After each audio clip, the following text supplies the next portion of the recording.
Hello, hello. Hello, hello, hello, hello. There we go. Not bad. Can folks in the back hear me? Thank you. Appreciate the thumbs up. I know we've got a few people who are still getting food, like Brian and Stephanie. So we'll let them get their meals. And if you're still eating, please continue to eat, of course. We want you to be thoroughly full so that you can be ready and engaged for this session. It's a beautiful day outside, and I know that some folks were able to go take a walk. I tell you, if you weren't able to go do that and you would like to get up and stretch or bend or twist, that's all cool. We will not take offense to that. We want you to be bright-eyed, bushy-tailed, and comfortable for this session because it's the best one of the day, and you don't want to miss a thing. As we get started, I will introduce myself. I am Nkenge Harmon Johnson. I'm the Chief Executive and President of the Urban League of Portland. We are a 79-year-old civil rights and social justice organization. What does that mean? We are also the #1 nonprofit to work for in the state of Oregon. Have been #1, twice in the past 3 years? Thank you. I'm really we were #2 one of those years. It's lame. I can't say three-peat. Like, there's no way to say, we were #1, then #2, then #1 again. It's not awesome. But I'm really proud of that fact because when the pandemic started at the Urban League, we had 49 employees.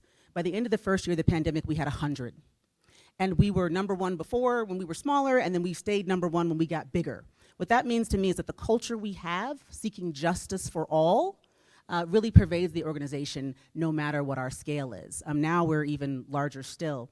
I mention that because sometimes our name confuses people, rightfully so. We're the Urban League of Portland and have been for 79 years. I have been the chief executive for 9 years. Our main office is 2 blocks away from my middle school. It is literally the hood in which I grew up.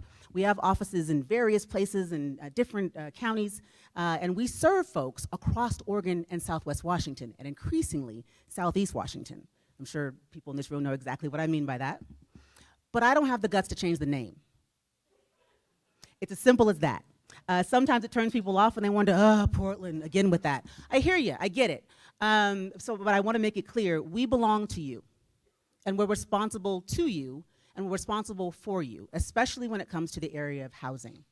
The Urban League is now an impact player in housing work across the continuum, both bringing folks off the street into housing, and we don't do housing shelter. We don't do temporary shelters. That's not the Urban League's business. The county and the funders may call it temporary shelters, but we're about housing stability.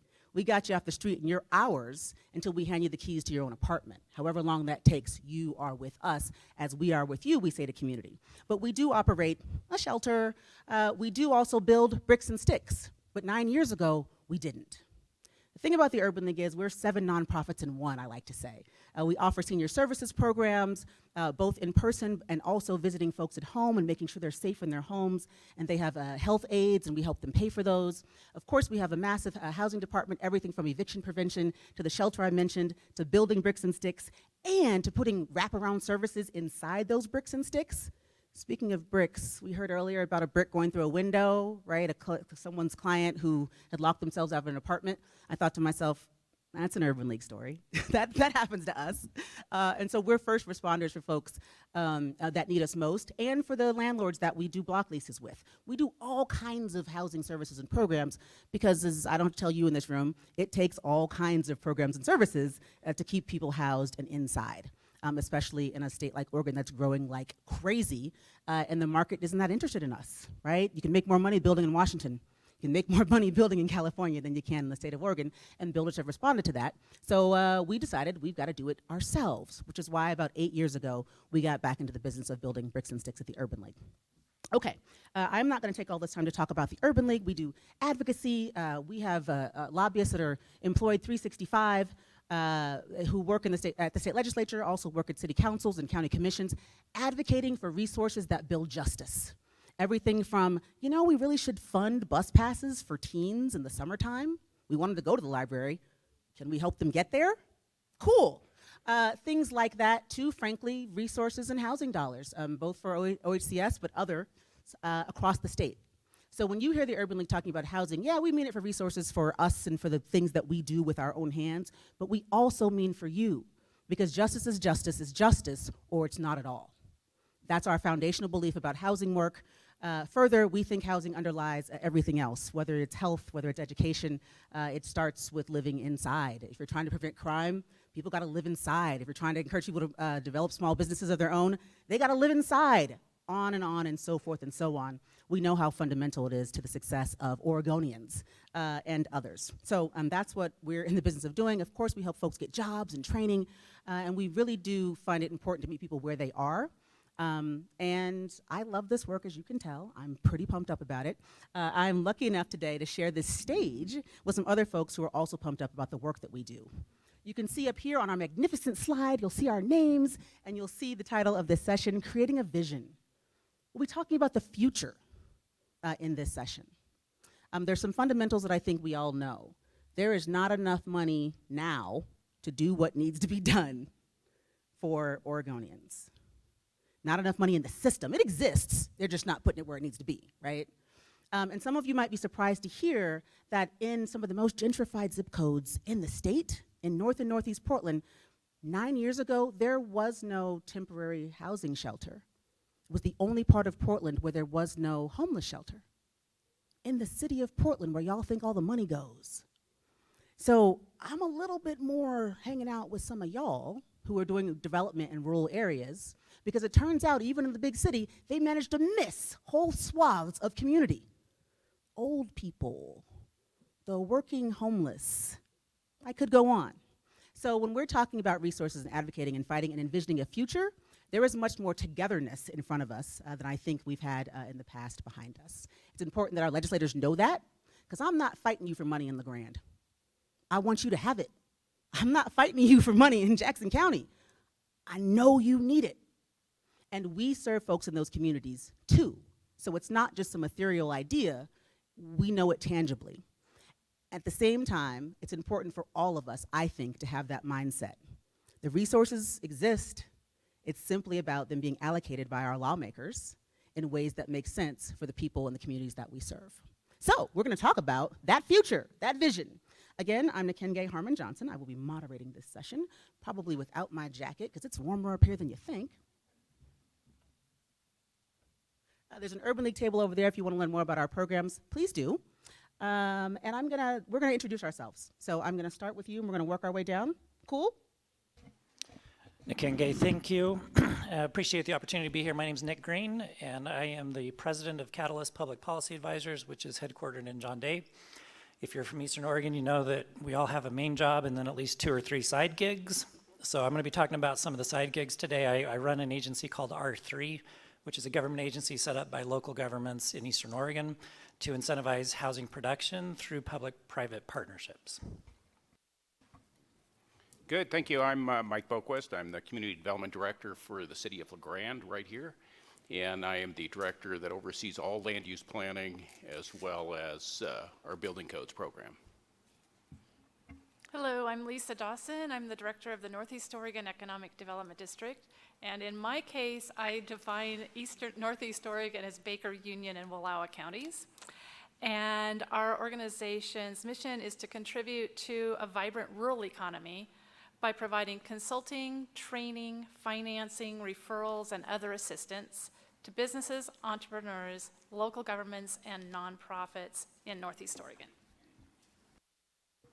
Hi everyone, my name is Claudia Limon and I am the program director that oversees our housing services, homeless services, energy assistance, and weatherization programs for our Community Action Program of East Central Oregon, CAPECO for short, because it's a big mouthful.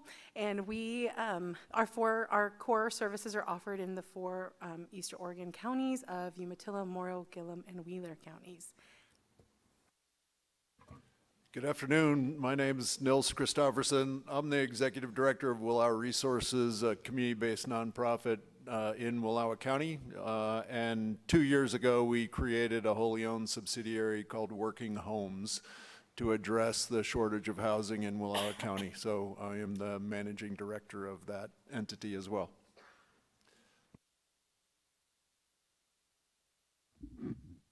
Thank y'all so much for introducing yourselves. I appreciate that. This panel, why are we doing this session? Well, we're having this session to hear from local leaders, local thought leaders about what's next, what should be next, and maybe even what you're afraid is next, right? We got fears. I know I wake up in the middle of the night from a time or two thinking about this work and where it might go wrong for the people that we serve. We're going to talk about examples of how collaboration between government and community-based organizations and for-profit businesses makes a difference when we're trying to build at scale. And that scale may be 20 units. It may be scattered site. It may be, but we'll talk about what partnerships look like in some examples. And we'll talk about the challenges and barriers that still face us as we seek to meet the vision and the demands of the future. All of this is important because we know people need what we do. Oregon is a high poverty state, even though we're a small state. And we're sandwiched between the country called California and the burgeoning nation called Washington State, where there's a lot more wealth surrounding us. Thank God for Idaho. I know, weird thing to say, right? But seriously, otherwise, we really would be smushed like a bug in the middle. And I don't have to tell you that if you're from Southern Oregon, where housing prices are looking, a little more Californian every day. Or if you're from Central Oregon, or. We know what it means to be in Oregon and have folks who have equity from elsewhere, including at scale, right, for-profit businesses too, who want to play in our towns, but not doing the things that we need done because they're not building for us. They're building for somebody else. And it's important that we, who want to build for us, are prepared, are ready, have an understanding of the future, but also the wherewithal to execute against that vision. So I want to get into the questions, and we will, I hope, have time to take questions from the audience. You know what, though? Before we do that, I think maybe, Nick, it makes sense to tell people more about what you do. We did introductions, but will you give us a snapshot of what that means? Sure. For my agency, R3, in simple terms, we meet people where they're at and try to get them where they're going. If you're in the business of building housing in rural markets, then you know there's a lot of issues. Costs tend to exceed value, meaning when you're done putting in site improvements, the residual land value is net present value negative. That scares away investors. They're not going to put money into horizontal improvements if they can't get it out in the sale of the home. We have labor constraints in all the subspecialties. We have issues getting general contractors to build at scale. If you can solve all of those problems, you get up to the point where you're ready to build and you go to your bank for financing, and it turns out you cannot hit their metrics for lending. Either you're not hitting their loan-to-value ratio, or you're not hitting their debt service coverage ratio. So our agency comes in and we essentially evaluate a project and we say, okay, where are the pinch points? What's keeping a deal from moving forward? And where do we need to invest, either directly or indirectly through technical resources, to get a project done? So in the last 8 months, we've invested $4.5 million in 260 homes in 5 counties in Eastern Oregon. And I'll talk a little bit about the methodology, the method to the madness, but that's essentially the role that our agency plays. Capital injection, technical resources, housing for humans.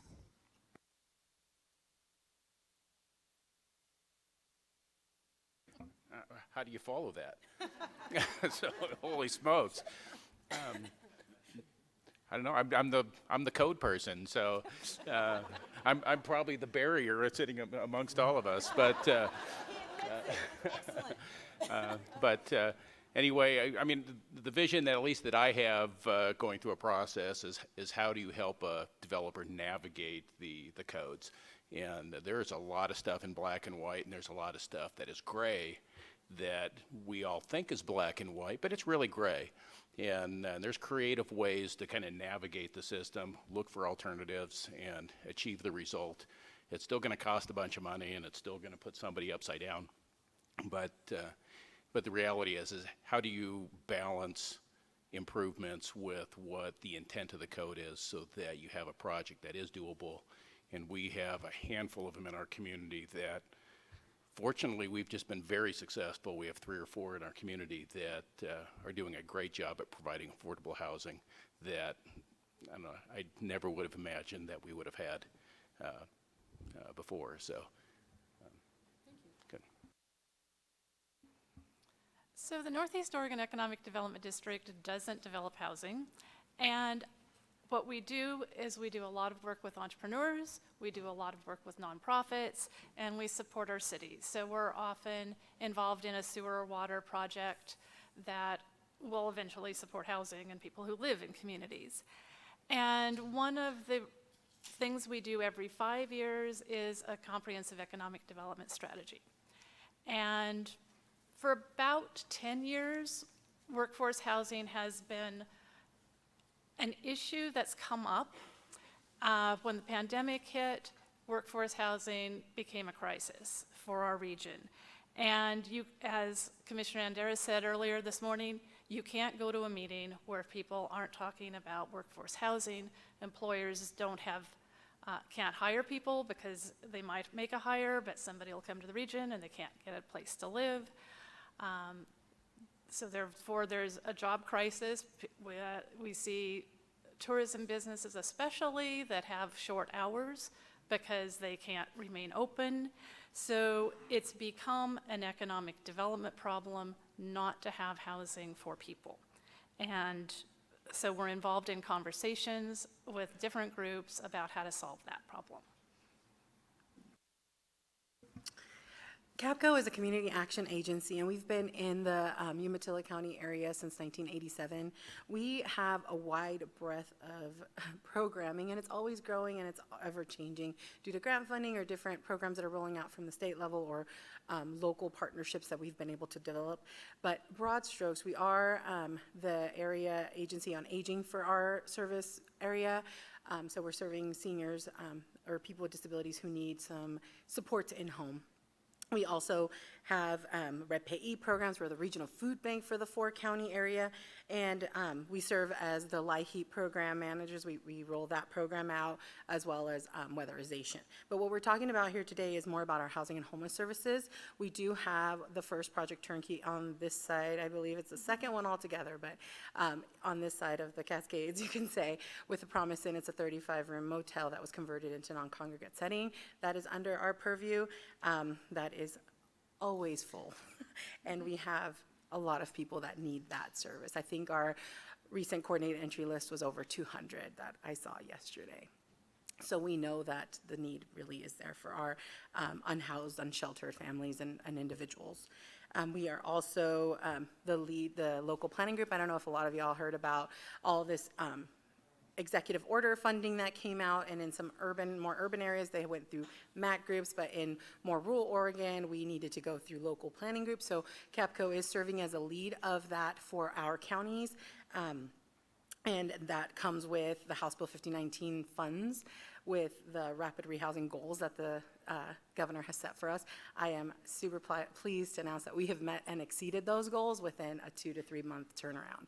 So it's been amazing, and it's all because of the partnerships we've been able to develop with our local developers. We'll definitely highlight our awesome partnership with South Hill Commons, as Brian mentioned it earlier, and how that mindset and working together and helping these folks that are hard to serve. They don't have the most ideal backgrounds. They don't have much money. They come with baggage, right, with barriers. And how can we work with those developers, those property management companies, to help address those barriers and mitigate them so that they are somebody that can be a successful renter? And so we'll definitely highlight that a little bit later on. But we are also part of the Rural Oregon Continuum of Care and receive the Continuum of Care funding through HUD for rapid rehousing and permanent supportive housing in our area. So we do a lot. We're also in charge of the point in time count, which I know Brooke talked about. And man, I'm gonna tell you, that is a lot of work. But yeah, that is who CAPECO is in a nutshell. There's so much more, but we have limited time. So I'm going to start with Our Resources, because that's kind of where my origins are. 28 years ago, the county commissioners and landowners, small businesses, community leaders across the county came together and created Our Resources as a community-based nonprofit to partner with local government, landowners, private businesses to help figure out how we respond to the loss of the forest products industry in Wallowa County. And the chairman of the county commission at that time, Ben Boswell, felt very strongly that a nonprofit that could bring additional capacity in to support planning and implementation of projects, access new and different sources of funding, and do some innovation, be kind of an R&D center to help figure out how we chart a path forward that responded to the change but remained true to the custom and culture and values and passion of the place was important. And so over that time, we've developed a series of programs. I like how you said you're 7 nonprofits in one. We're sort of like that. We have a strong natural resources division that works on forest range and watershed projects and land restoration. We have an education program working K-12, but also with our regional universities and colleges. And then we have a community development division that has done a variety of different things, but right now is really focused on renewable energy opportunities and home energy assessments and home energy conservation and efficiency programs through their county. And while our resources was first responding to an economic crisis that was also leading to a loss of working families from the community and then high unemployment for the people that remained. 28 years now into the future, one of the biggest problems in the county is lack of workforce. So there's a lot of vacancies across the board in the public and private sector, and there's a big challenge in both recruiting and then retaining staff in Wallowa County, and a primary obstacle to that is the lack of housing. And so our board, recognizing the issue that the county had raised, that Northeast Oregon Economic Development District had been raising, decided that we would create a new subsidiary to bring some additional capacity to partner with these other entities and help try to address that problem. Thank you, Nils. Thanks to all of you. I think probably we should talk about workforce housing based upon what we heard from a few of you. When I talk about workforce housing, I'm talking about affordable housing. We know that there are technical definitions and sometimes they mean different things to different people, but we've got houseless people who have jobs in every county in Oregon, people who go to work every day and can't afford to pay rent where they are. That's true in Portland, it's true in Bend, and it's true in LaGrande, I'm certain. It's definitely true in Southern Oregon. So workforce housing is affordable housing. But that's my definition. I want to talk to y'all a little bit about yours, because access to affordable housing and wages not keeping up with the cost of housing is causing communities to struggle. There are more jobs than there are people to take those jobs, and I think we see that every day, and it's across the career span, not just entry level and not just trades jobs. And you'll be hearing nurses saying, yeah, I'd work there except I can't find a place to live, right? So all of these things are connected in our communities across the state. It's a struggle to provide adequate housing for workers, even where there are really good jobs. Portomaro, 10 years ago, I remember visiting out there and they were talking about, we don't have enough housing for these good jobs. Folks are having to drive from further and further away and it's just not worth it. I think that's getting worse, not better. But how do you, Nils, I'm gonna start with you. How do you define affordable housing? And what limitations do you think our current systems have that impact our ability to grow affordable housing and workforce housing? Okay, I'll give it a good shot here. I am the newcomer to the game. We've been working on housing for about 24 months. So, but I just start, I think, with some work that HUD did, HUD Oregon, Brian and Kirsten, looking at the rural recreation counties in Oregon, and they classified 7 counties as rural recreation counties. The 2 in Eastern Oregon are Wallowa County and Baker County. And that's where, at least to the best of my understanding, where we've seen the greatest divergence in home price appreciation versus wage growth. One of our partnerships with Eastern Oregon University through the Rural Engagement and Vitality Center is currently working with the city of Joseph in their planning, and their recent analysis identified that over the last 10 years, housing prices have increased 178% and wages have increased 28%. Part of the challenge here is that we do have strong second home and vacation rental demand and current use. So there's about a 25% vacancy rate of housing in Wallowa County, of which about 20% of the total housing stock is designated as second homes or vacation rentals. And the remaining housing stock, a lot of it is extremely old and in need of significant investment and improvement. So with that as background, there is housing need across the spectrum. The city of Enterprise, in their recent housing needs analysis, identified that every sort of housing income level was short of housing.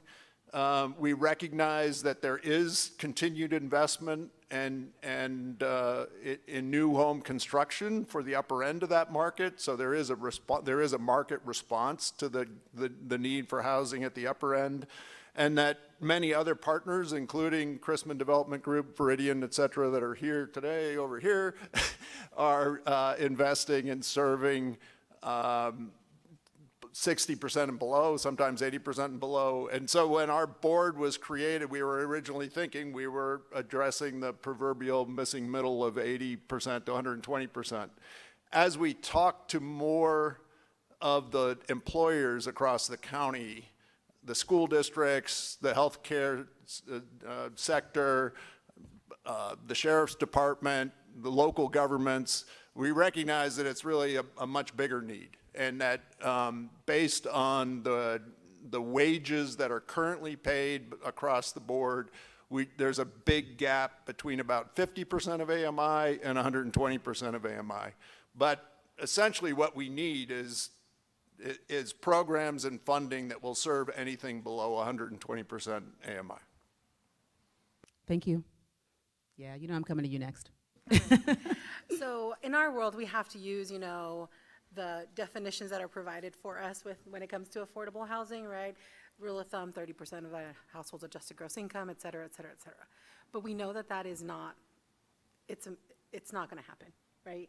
And so one of the things that we do know that is housing that already exists is the most affordable, right? So, preserving that housing, putting in, money into those homes that, especially in Pendleton, some of our, here in rural Oregon, Eastern Oregon, a lot of our cities are older cities, right? Or older communities. So a lot of those homes are, older. Those apartment buildings are older, and they're not, they're not up to code anymore. They don't have any ADA accessible anything. They are not meeting the needs of what our population needs now.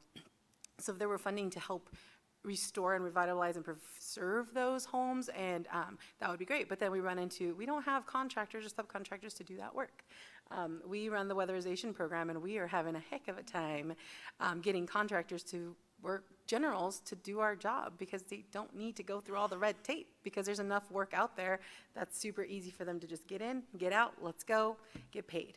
And so that is, very difficult when we want to invest in these homes, make them healthier, make them more energy efficient, make them just more sustainable, and our hands are tied in that aspect. I also think that the development of the housing, as has been mentioned before, is just, it doesn't pencil out. We can get 2, 3, 4 bedroom units, but when we have single adults and we don't have those 1 bedroom units or studios available that are really expensive to build, then we cannot house people in apartments that aren't, or homes that are not going to pass an inspection, or they're not going to later be eligible for when we hope to transition them into a Section 8 voucher with our housing authority partners or whatnot. They're just not going to be eligible for it. So we're really stuck when we have these, folks who have been unhoused, unsheltered for a decade, and they're by themselves, and all we can find is 2 bedrooms that are outside of FMRs, fair market rentals. It's a huge struggle that we face every day.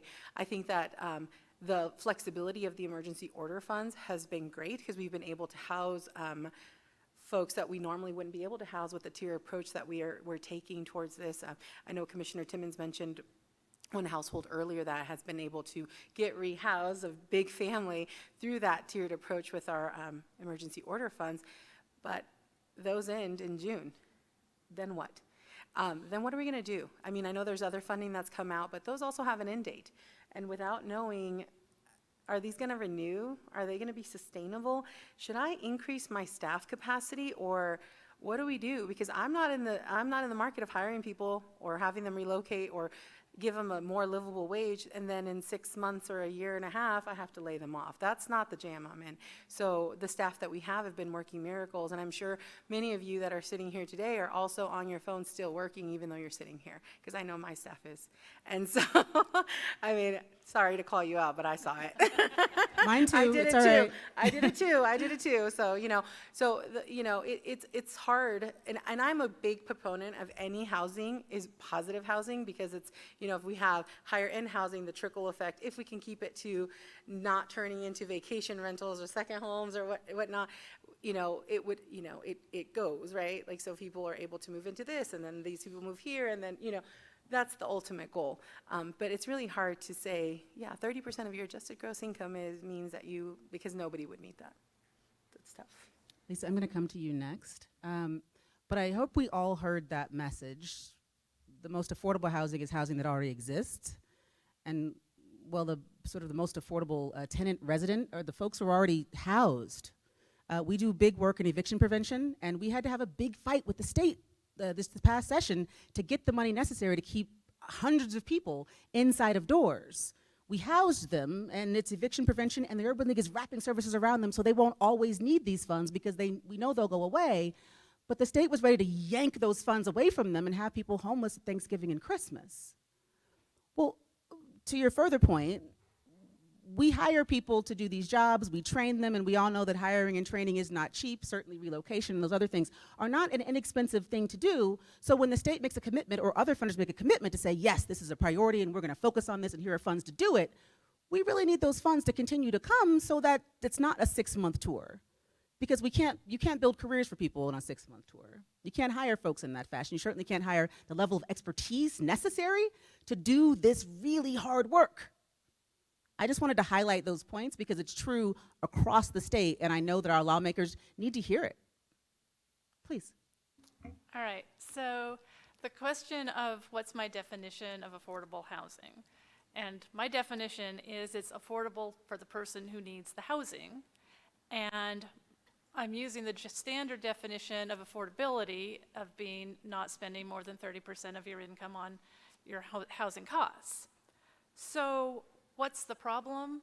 The housing costs don't match up with my definition of affordability. So I'm going to amplify what Nils said based on some of the work that's been done for working homes. And the median family income in Wallowa County is about $64,000. If you are an emergency dispatcher, a chef, a classified school staff, you're probably making a wage of about $40,000 a year. And at that wage, you can potentially afford a house that costs $175,000. That's at the 80%.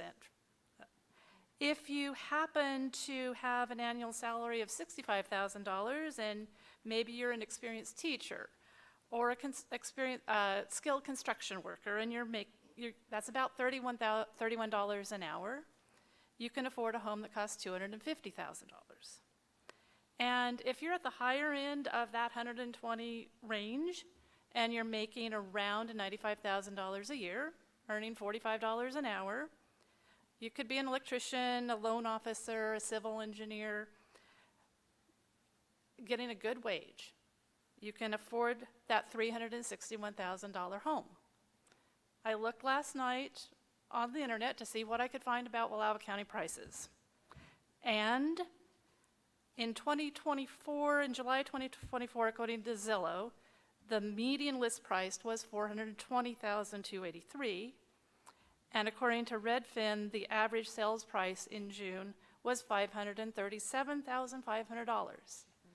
It's just a huge gap between what's affordable for somebody who's in the workforce and what's available and what the sales prices are.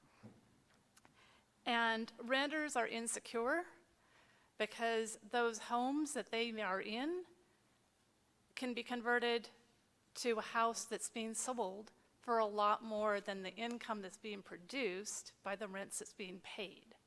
So it's a very unstable housing situation for people who are needing homes, moving in, already living there. That's the problem.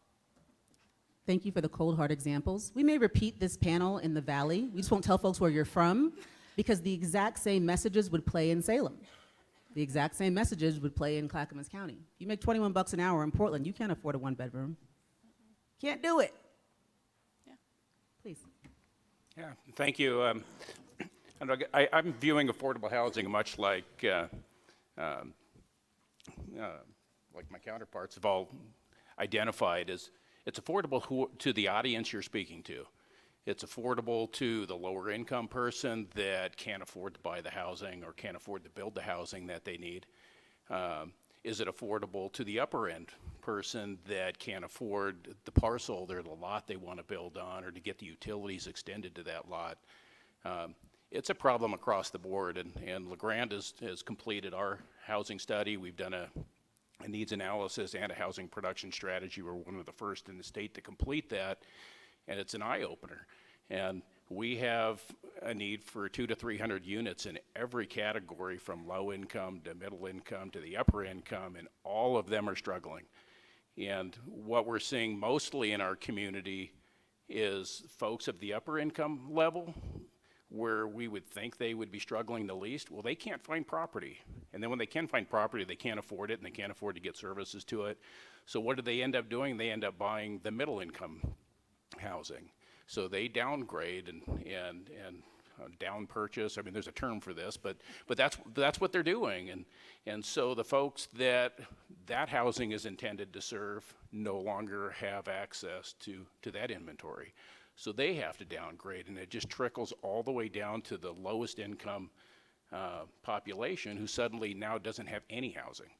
And so we've, at least going through our housing code changes, we've done a number of things to try to create opportunities, which is having a little bit of payoff, but I'm not even sure if it's making a dent yet. But we've changed our lot sizes to be much smaller in order to accommodate, I guess, lower priced lots maybe would be one way to look at that, for smaller homes that are more affordable.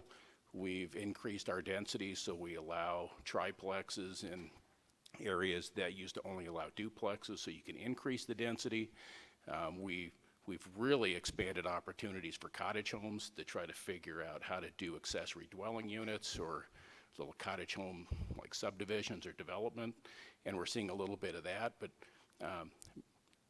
but it's a huge dilemma. But I think the biggest challenge in our community is folks. Building materials are still up. Interest rates are now up, so high that you put all these things together. I don't think that housing is affordable for any level, let alone the workforce that we rely on as a staple to keep our communities alive. Thank you. Lisa, that's what you were talking about. All housing at all levels is important. Otherwise, we've got this, well, trickle down is never a good idea, but in this case, it's even worse, right? It's been a while. Maybe one of my housing fellow board members will remember when we were doing significant advocacy related to mobile home parks. And I remember when I was talking to some legislators at the Capitol, and they were sort of, wondering why the Urban League was so interested in that. First of all, there are urban mobile home parks, of course, but it's easy pickings for developers, right? Big plots of land and folks who don't own the land under their homes and don't necessarily have the resources or folks to advocate for them to keep those homes. But I explained to them the reason we're advocating for this is because we need housing at every level for everyone. And the idea that they're going to come in and build a new fancy apartment building on this ground will not help the people who live there now. If they could afford that, they would be in the market for that, but they can't, which is why they're long-term tenants of this mobile home park. So I'm really excited to hear just some of the connections, but I also am calling these highlights out because I want to make sure that we understand it's not one versus the other.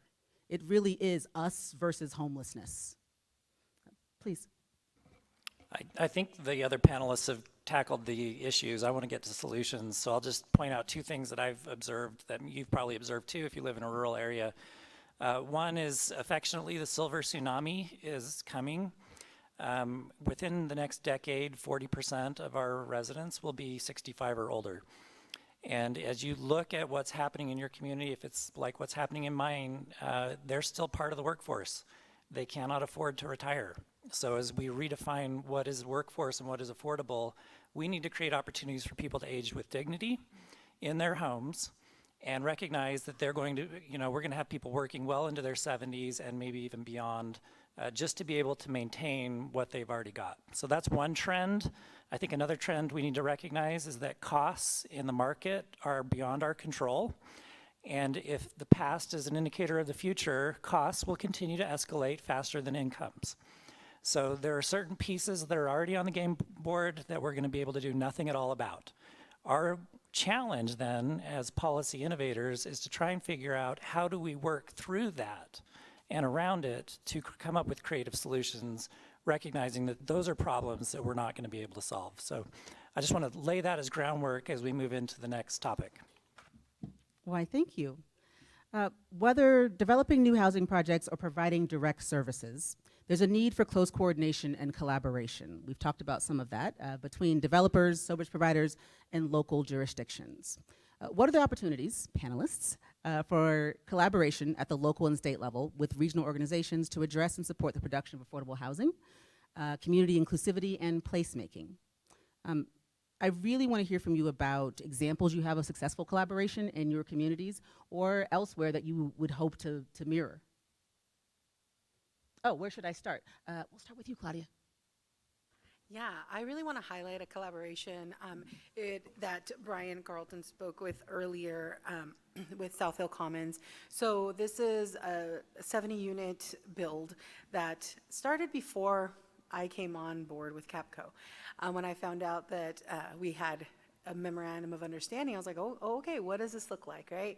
And so the great thing there was preference units for our rapid rehousing clients. I believe we had 7 at the time. So 10% of those units had been set aside, so to speak, for those that are exiting the homeless system into permanent supportive housing through the rapid rehousing programs, right, that we administer. So that was really cool. We're like, okay, how is this going to work? What's this going to look like? We know that our clients have a lot of barriers. What can we do to prepare them? So once they were ready to start leasing up, we started seeing that the referral system and what we were doing wasn't working because people were getting denied left and right? They were like, oh, nope, you don't meet the income guideline. You don't meet whatever. You sneezed wrong on the application, so you don't get it. And so we had a meeting again with the property managers and Terry Silvis, and like, okay, let's get the proper releases of information. Let's talk about these people. How can we appeal these decisions? What can we do to make these applications easier to process, right? And so our team worked with their team diligently to make sure that we weren't missing deadlines, that our clients were, providing the requested documentation, and it became such a smoother system. And the appeals process became a lot smoother as well. So out of those 7 set-aside units, we filled those, plus I think right now we have 12 there that are getting some type of assistance, but it also kind of happened at the right time when the House Bill 5019 money came through. So then we had this flexible funding that, hey, now we really have money, because the money we get from HUD, the continuum of care, is great, but it could have never supported that influx, right? So it all just kind of happened at the right time. We also are providing services on site for these clients. We have 12 there, so obviously that's a big need. And then we're also, light touching to those that come by and say, hey, what can CAPECO help me with? Like or what services are in our community? So trying to provide wraparound services for not just our folks, but also those that need it, because most people that are moving into affordable housing don't just need housing. They also need other services, right?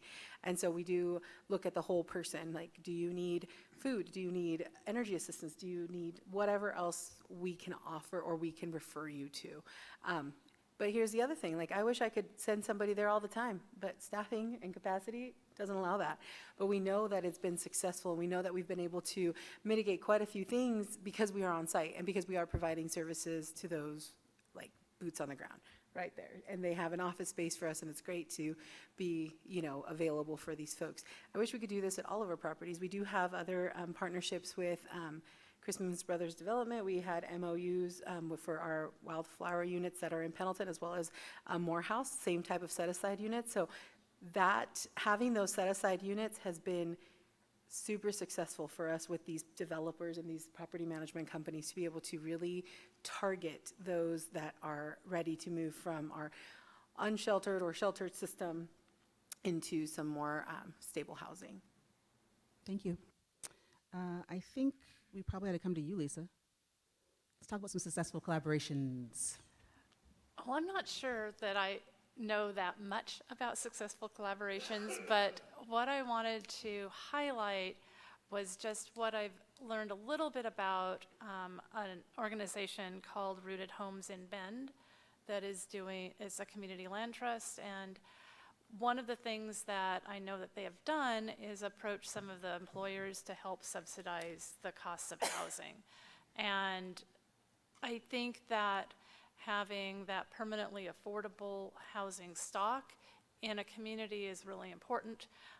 If you heard that gap between what people can afford and what costs are going to be for home ownership, we would be talking about a substantial subsidy. I'm thinking at least $150,000, if not $200,000 or $300,000 or $400,000.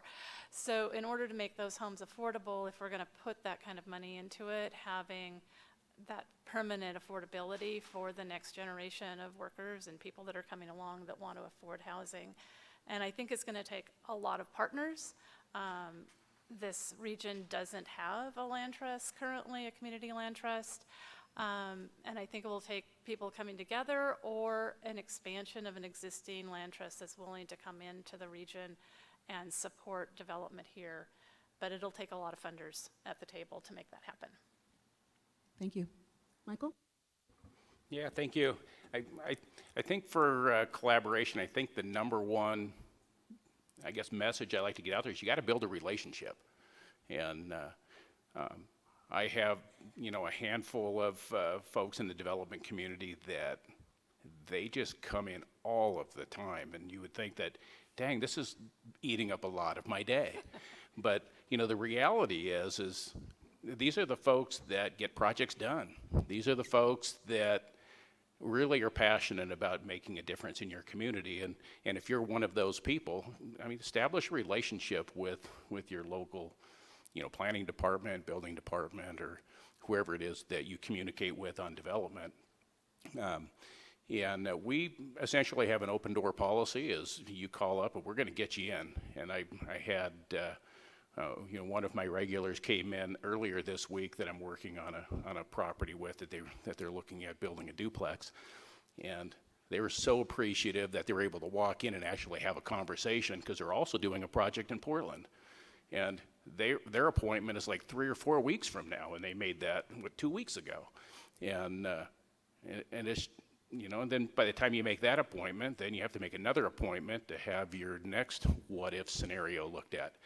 And but we sometimes go through that over and over and over again, and I got to tell you, it solves problems and results in houses being produced, and the land use code is so complicated, and there's so many options available out there that I don't know, unless you live and breathe it every day, I don't know if anybody has a handle on what can I or can't I do with a particular piece of property. And so I appreciate folks coming in and eating up my time is, I guess, what I would call it, but it's very beneficial and productive. And we often find creative solutions to challenges that maybe even will result in more dwelling units per acre. It might be lower cost of development, or just alternatives that are just way more desirable, because we what if something to death and we each came up with ideas and just bounce ideas off each other. And not only do they get something out of it, but then I get something out of it, because then I can present that to the next person that comes in that maybe they're not a developer and they're just Joe homeowner who wants to develop the back of their parcel, and I can give them ideas of what did this other person do. And so I think establishing that relationship is the absolute most important thing that any of us can do with our local decision makers and planners and building inspection folks. Michael, thank you. Before I come to you, Nick, let me get a show of hands. Folks in the audience, how many of you feel like you've been a part of successful collaborations, whether nonprofit, for-profit, with local government? Not bad. That's most of the folks in the room. How many of you feel that you would wish there were more collaborations? That's more folks in the room. Okay, thank you. Nick, please. Good question. That's awesome to see so many hands. I think we need a paradigm shift at every echelon of government, at the local level, and I think Michael's made it. We've trained our planners and our city staff and county staff to be regulators. Their job is to look and see if an application that comes across their desk is compliant or not, and then they say yes or no. That's broken. You need to recognize at the local level that you have to co-invest with the market if you want to see successful housing. If you haven't gotten there yet, you're not going to see housing in your community. So we've got to train the next generation of planners to recognize that their job isn't to be there to say yes or no, it's how do we get to yes. I think at the state level, we're doing a great job of creating funding and programs, and we immediately wrap so many regulations around them, it makes them very difficult to use. We love rules in Oregon. So I love working with policymakers. I fashion myself a policy breaker. We need both. Nice. So you make the policies, I'll break the policies, you make them, we'll break them, and we got to do that because that's how we innovate. So at the state level, we've got to get creative. At the federal level, and I know Brian's here, we've got some federal folks that can influence policy. We have trillions of dollars in US capital from corporations that's in overseas tax shelters. We've got to repatriate that money. And one way to do that would be to offer tax breaks for reinvestment in housing in the domestic market. Now that would have to be paired with other programs because the Fed will go crazy thinking, oh, rampant inflation, and here we've been raising rates to tamp down on inflation. If you bring all this money back and we flood the markets, and the developers will lose their minds and they'll be building housing like China. One way to counteract that, and I thought it was a brilliant program during the recession, was cash for clunkers. We took so many clunkers off the market. And I remember as a kid going up and down the interstate, you would see 4 or 5 cars broken down on the side of the road. You don't see that anymore. And I was born in 1979, so I'm not old, I'm vintage. But you don't see that anymore. And partly it's because we bought out those clunkers as part of that program in 2009. A similar program in the housing market would look at homes that are beyond their useful life, that lack preservation value, but are sitting on sites that could be redeveloped for new housing that could last the next 80 years. So we've got to think strategically about how to delete product from the market as we add new product. So a combination of policies at the local, state, and federal level can get us there, but we've got to recognize that those are groundswell shifts in our thinking. It's not nibbling around the edges. Thank you. Or not, I don't know. I'm just saying words up here. You're pretty rowdy. I appreciate that. You make the policies and I'll break them. I like that. Because we can't forget the reason that we're in this mess is because of policies, right? These aren't forces of nature that have happened to us. These are choices that have been made by lawmakers, by funders, and communities across the state, and very clearly in Congress as well. So I like that phrase a lot. I'll be using it. Thank you. With attribution sometimes. But I want to give a shout out to U.S. Senator Debbie Stabenow, Cash for Clunkers. This is my past coming to meet my present. I was once a staffer for Debbie Stabenow during the recession, and Cash for Clunkers was born in our office. This is amazing. Michigan-Oregon meeting at a Housing Oregon conference. As an Oregon girl, that makes me very, very proud. Thank you. Nils, do you want to speak to this question, or? Sure, happy to. Please. All right. When we, collaboration in Wallowa County's been around much longer than I've been there, and it was a natural way for us to build this new entity, Working Homes.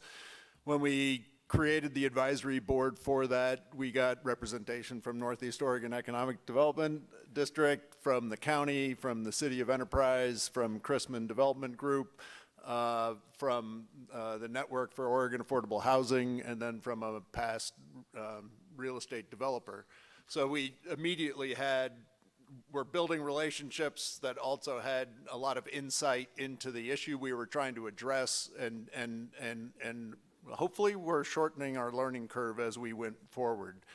That then led to our very first project, which was the purchase of about a half acre of land platted as 4 city lots in the city of Wallowa's urban growth boundary.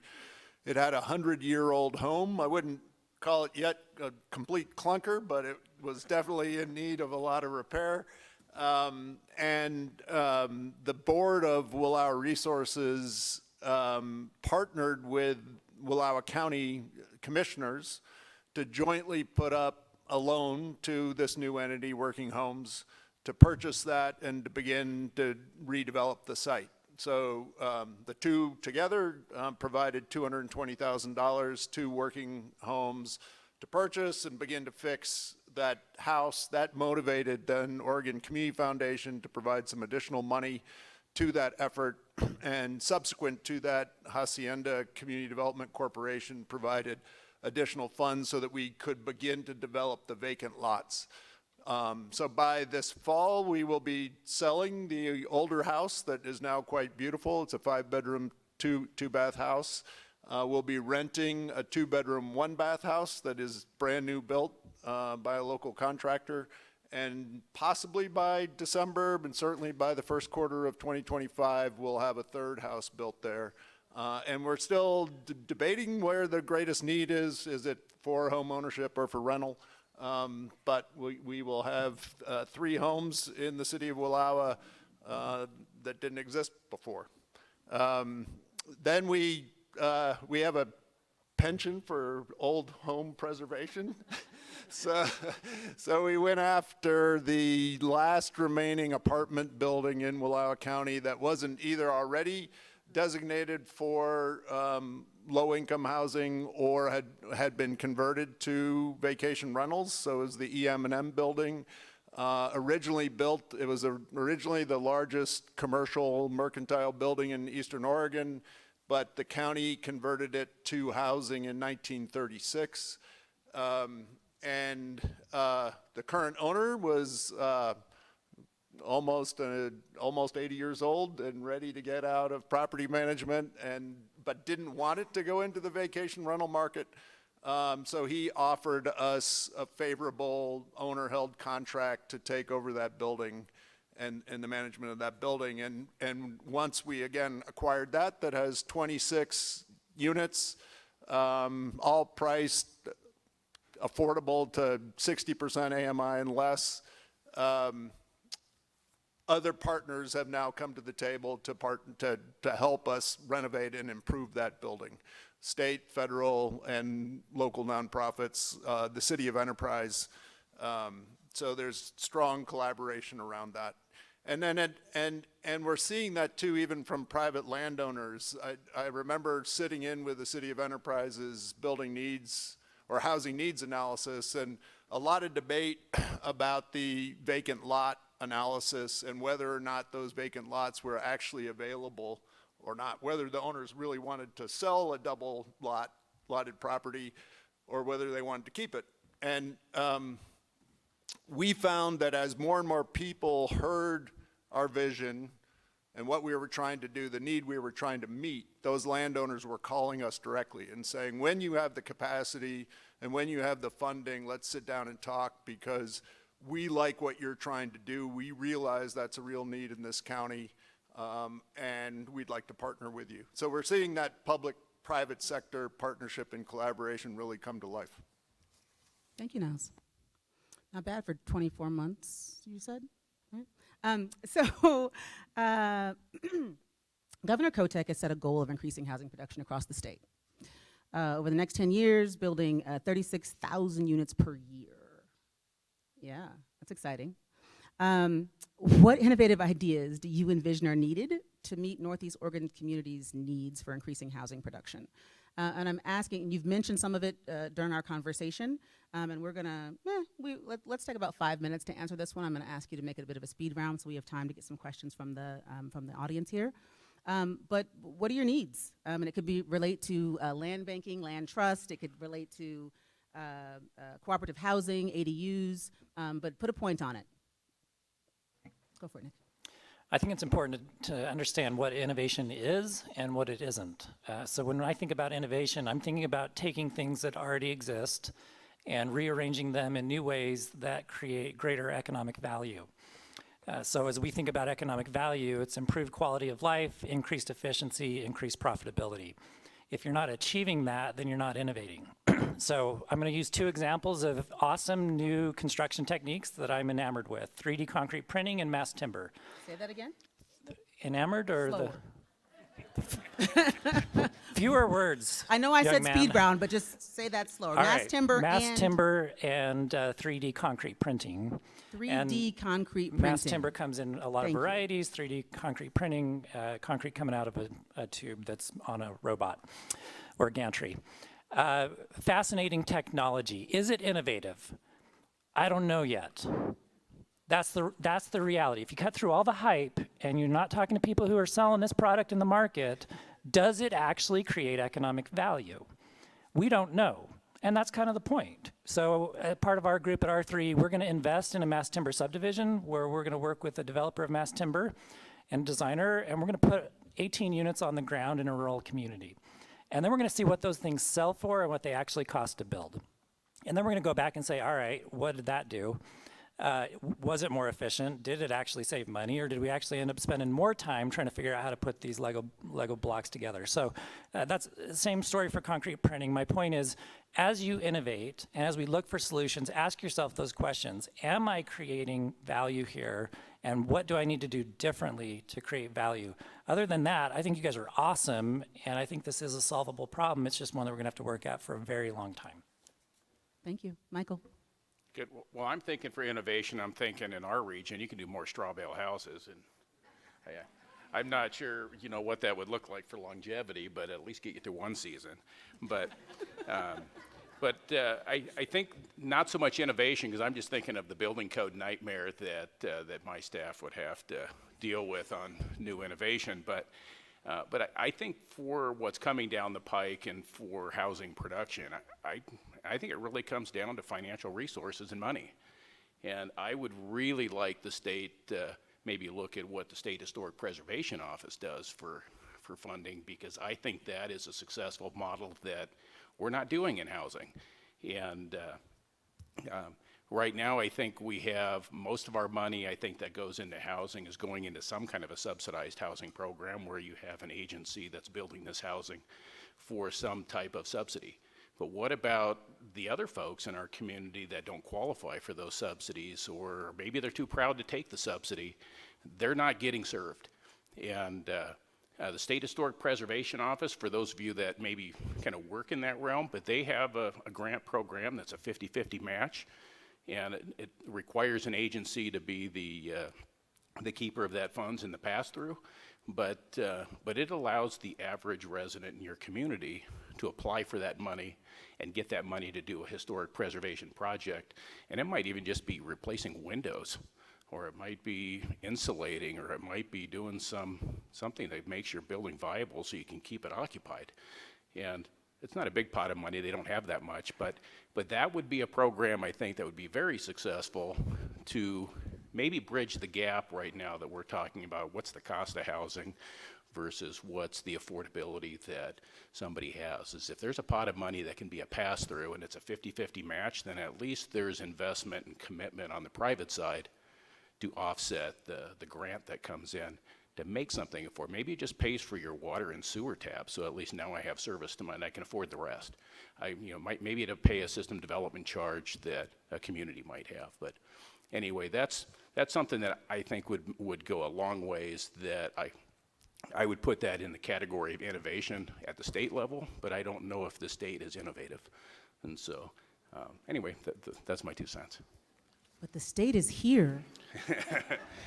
Well, hopefully this idea will resonate and somebody will take it home. Please, Lisa. So I look forward to learning from Nick's experiments, since he has the money to do them. What we need. We're not jealous at all, Nick. Not at all. No, not jealous. Just those are innovative ideas, and one of the big questions that we've had is, does it make economic sense? Are these better choices for construction than the traditional choices? And it will be nice to have that information. I wanted to just talk a little bit about a workshop series that the Rural Engagement Vitality Center, that's a collaboration between Eastern Oregon University and Will Our Resources, has been working on called Recharging Our Community Economies.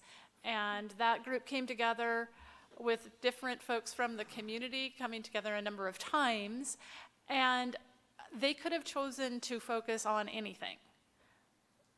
There was no set agenda. And the idea that they've come up with to focus on is accessory dwelling units. And as a way to increase the housing stock that on land that's maybe currently available, because people own homes, adding a home could be a fairly lower cost addition to the housing stock. And some of the barriers and things that we've come up with is homeowners don't necessarily know what they can do. They may not know how to be a landlord. So learning how to be a landlord, who can you rent to, who can you not rent to? What are the rules? They don't know. What are the rules in the cities or counties for building on lots? Is it good and approved, or is it not approved? Are there housing, whatever those go, building plans that could be plopped down and used in different places that could be low cost, lower that cost of entry? So those types of things are under consideration, and possibly having an educational and resource center of some sort that can help provide answers to folks might be a way of moving forward. Claudia, before you answer this question, we're gonna take a question from the audience. Don't look at me like that, Brian. I see a hand. We're not gonna take it now, but I see a hand right here. Can we get a microphone up front so that when Nils finishes, we can be ready to go? Okay, go for it, Claudia. I'll be super quick. I think that one of the things, and I guess it could be innovative if you really want to think about it, is if we can get continuous sustainable funding and not keep us like guessing all the time. That's super exciting. Like, I don't want to be chasing my tail all the time or trying to put the cart before the horse or whatever that is, because, you know, we get money in January, but we were supposed to have it spent out by March. Like, what in the world? So that's super exciting. And I'm really excited to lean into the scattered site model, especially in our frontier communities. Thank you. Niles? Thanks. Totally agree with you on the continuous funding, secure long-term funding. And a couple other things that obviously we'd like to see the LIFT program opened up to something higher than it is, ideally up to 120% AMI. That would help a lot. There, as I mentioned, there's, I think we've got like a pipeline of 15 different properties where the landowners have called us and said, when you've got the capacity and funding to keep building more houses, sit down and talk to us. And we don't have either right now. So there are opportunities that are sitting on the shelf and are ready to go if the funding was there. Another issue that's come up recently is insurance. I'm sure everybody's facing it, but when we insured this 108-year-old EM&M building, the apartment building, the insurance went up 200%. It pretty much sort of crushed our pro forma, and thankfully the good people at R3 stepped up and gave us a lifeline for a year to figure it out. So it gave us some support into covering the additional insurance cost as we keep trying to figure out how to bring that down. But both figuring out how do we provide the, making sure there's affordable, continuous general liability insurance to entities working in this space, and that the properties themselves are insured at affordable rates is going to be key moving forward. And I do like, you know, we do think this idea of land banking is a good idea. Again, there's a lot of vacant properties. It's going to take a while to develop them, but it'd be nice to secure them for this purpose. There. Thank you, Niles. I'm glad you called out insurance. I know, you know, insurance is a state issue, of course, but it doesn't have to be. That's a policy choice. I think the feds are going to have to get in the game, because in California, it's the same thing. In Florida, it's the same thing, and it's even worse for affordable housing. But if market rate housing is facing it, we know that affordable housing is feeling it, and we certainly need help in those areas. Okay, I'm coming at you. Fuchsia, please tell us your name and ask your question. My name is Jody, and a normal Joe. I'm not typical housing. I work for a company called CAPECO Material Handling, and I'm a territory manager, so I rent and sell equipment. But I grew up in LaGrande, and I currently live in Hermiston. I went in the Navy. I've been around. And there's a community coming to Hermiston called Liberty Village through the Umatilla County Housing Authority. And we were, as veterans, we were asked to attend the meeting and have some feedback on what that community could look like, because there's a huge emphasis on veterans for that community. And something that was brought up that we should all consider is we build these communities, the veteran qualifies to get in the home, and then once they get in and they're bettering themselves, now they have a stable home, they go out and find a job, and now they no longer meet the income qualifications to be there. So we need to look at what those requirements are, and we need to reconsider what that needs to look like, because we make them start all over again. And they can't hold down a job anymore, or they have to choose to leave a community that they just finally got into. The other part, as a homeowner in the ADUs, I have this beautiful property out in the county. I have 4 acres plus a little plot we bought from the county, so it's technically 2. And unless I go through a whole bunch of red tape and pay a whole bunch of money, I can't add an ADU for someone to live there. So just some things to consider for the normal Joe. Thank you for your question, Jody, or for your comment. I appreciate that. Brian, can I take another question? Great. One more question. No takers? See, Brian, all you had to do was say yes. No one wants to ask us any more questions. They are done with this panel. Listen, as a Housing Organ Board member, I want to thank all of you for your time, for your attention, for your engagement in this session. I certainly want to thank Brian and his staff. Thank you very much, Brian, for putting this all together. We're really excited, Housing Organ is, to be here for this summit in Eastern Oregon. We know folks complain about having to come to the Valley and having to come west. I get it. It's a pain in the neck. I don't live in Portland. I actually am a rural Oregonian myself. But know that we want to be here more than we are actually here. But you know, we're kind of broke too, because we run similar organizations. And that said, though, Housing Oregon board members are from all around the state, and I know a couple of my colleagues are here. Christy, I see you right there. Will you wave to the people, Christy? Thank you. And Shannon was here. Shannon, where are you? There you are. Another one of my colleagues in the Housing Organ Board. I just wanted to point them out. We work for you. Our job is to advocate on your behalf, and I really appreciate sort of this, especially this last question, putting a point on what your needs are. Because when we go in to talk to lawmakers on the state level, whether it's federal level or even on the county level, we back each other up. That's what's important, that we can speak with one voice about these issues, because again, it's not you versus me or them versus us, it's all of us for housing justice. Oregonians need it, and we need it in every county in our state, and it's important that our lawmakers and our funders hear that from all of us as a unified body. And I want you to know Housing Oregon and your board members see it as our job to be your voice in that fashion. You can count on us, you can call on us, and know that we appreciate you. Thank you so much for your time. That concludes this panel.